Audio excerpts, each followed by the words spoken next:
உதாரணமாக ஒரு புயல் அடிச்சிருச்சு, 2 நாள் 3 நாள் நம்ம வீட்டுக்கு கரண்ட் வரல, அல்லது டிரான்ஸ்ஃபார்மரில் ஏதோ ஒரு ப்ராப்ளம், மின்சாரமே நம்ம வீட்டுக்கு வரல, நம்ம ஜென்ரேட்டரை தேடி போக வேண்டிய ஒரு கட்டாய நிலைமை இருக்குது அப்படின்னா, இந்த எம்பிபிடி பேக்கப் சிஸ்டம் கொடுத்துட்டீங்க அப்படின்னா, ஆன் கிரிட் சிஸ்டம் போட்டிருக்கும்போது பில்லு உங்களுக்கு ஜீரோ ஆகிக்கிட்டே இருக்கும்.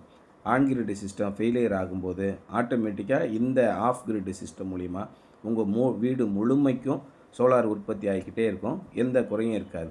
இந்த மாதிரியான ஒரு பேக்கப் சிஸ்டம் இருக்கும்போது நம்ம வீட்டில் எப்பயுமே மின்சாரம் இருந்துக்கிட்டே இருக்கும், கரண்ட்டு பில்லே வராது. இந்த 2 ஆப்ஷனும் கிடைக்கிறதுக்காக சின்ன சின்ன சிஸ்டங்களுக்கு 1 கிலோவாட்லேருந்து 3 கிலோவாட் வரைக்கும் இந்த எம்பிபிடி பேக்கப் சிஸ்டம் கொடுக்கலாம். 5 கிலோவாட்டு, 7 கிலோவாட்டு, 10 கிலோவாட் இந்த மாதிரி நீங்கள் போகும்போது ஹைப்ரிட் சிஸ்டம்னே வந்துருச்சு. யூபிஎஸ் பேட்டரி மாதிரியே ஆன் கிரிட்லேயே ஹைப்ரிட்னு இருக்குது. இப்போ நம்ம நார்மலாக ஆன் கிரிட் சிஸ்டம் வீட்டுக்கு போடுறோம். 7 கிலோவாட்டு 10 கிலோவாட் என் வீட்டுக்கு போட போகிறேன் அப்படின்னா, அதிலேயே பேட்டரி கனெக்ட் பண்ணுற மாதிரி ஆன் கிரிட் சிஸ்டம் வந்துருச்சு. அதை தான் ஹைப்ரிட் சிஸ்டம்னு சொல்கிறோம். அதில் லித்தியம் பேட்டரி நீங்கள் கனெக்ட் பண்ணும்போது 10 ஆண்டுகள் ரீப்ளேஸ்மெண்ட்டோடு வரக்கூடிய பேட்டரி வருது. நம்ம வீட்டில் ஏசியிலேருந்து எல்லாத்தையுமே கரண்ட்டு இல்லாத நேரத்துலையும் ஓட்டலாம்.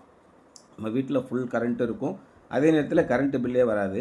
அந்த மாதிரி ஹைப்ரிட் சிஸ்டத்தை நீங்கள் 5 கிலோவாட்லேருந்து 10 கிலோவாட், 15 கிலோவாட் பெரிய சிஸ்டம் போடும்போது போட்டுக்கலாம்.